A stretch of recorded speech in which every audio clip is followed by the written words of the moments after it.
is Sibongiseni. Gumbi is a sports writer. He joins me to take a look at Bafana at this point in time. It's nice to have you on the show. It's good afternoon to you, and thank you very much for this opportunity to talk about our beloved Bafana.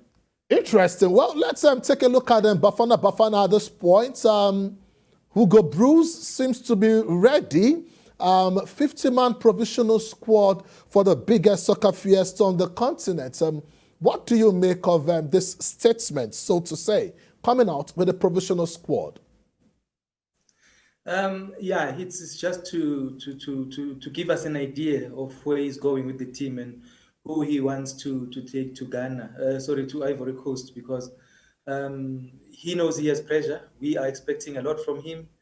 He has come and brought back that belief that Bafana can actually do better, and we are expecting that. So he has to be transparent with everything that he does, because he knows he's under scrutiny. He knows that he's going to be questioned. His selections are going to be questioned. He has to answer to why he didn't pick this one, why he didn't pick that one. So that's why he starts with this big squad that he says he's going to choose from. We know that some of the players there are injured and some are just coming off injuries. But it's not players that he has not picked before. It's players that he has looked at before, and he seems to have been monitoring them, which is a good sign for us that he hasn't stopped monitoring all these players, and he knows who's doing well and who's not at their clubs. Now, let's take a look at South African football. It's quite worrisome for football lovers on the continent that the league is of good quality. But unfortunately, the Bafana have not been dominant on the continent of Africa. Is this a concern also for South Africans? It is a big concern. It is a big concern because we know that we attract a lot of good players. We've had players coming from outside of South Africa, from other African countries, and going on to become big stars in big leagues in Europe and elsewhere. But that hasn't transferred to Bafana. Bafana doing well on the field. And I think we had this problem that our players didn't seem to want to play for the national team. Yes, they did want to play because they were picked and they had to go and play, but there was not that, that spirit that you want to see in a national team. There was not that unity that you want to see in the national team. There was not that hope that you want to see in the national team.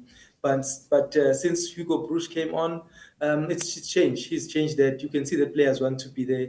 Yes, there are those that are still not in the same spirit, that have not bought into his philosophy. But the good thing is that also his philosophy is good for South African football. He plays the way we want to see our players playing. He allows them to express themselves, and he gives them to play the way they play at their clubs, which is good. And we have seen that happening, and we are hoping that also as well, because right now our league is dominated by Mamelodi Sundowns, and they are also now trying to dominate in Africa, which they did well recently. But we need more clubs to do that, because that translates into Bafana doing better. Because if you see, we are dominated by Mamelodi Sundowns players who are used to going out and playing outside, who are used to not being with their families on most days and going out to play. And that is what you want, that professionalism in players, understanding that this is a job they need to do 24 hours.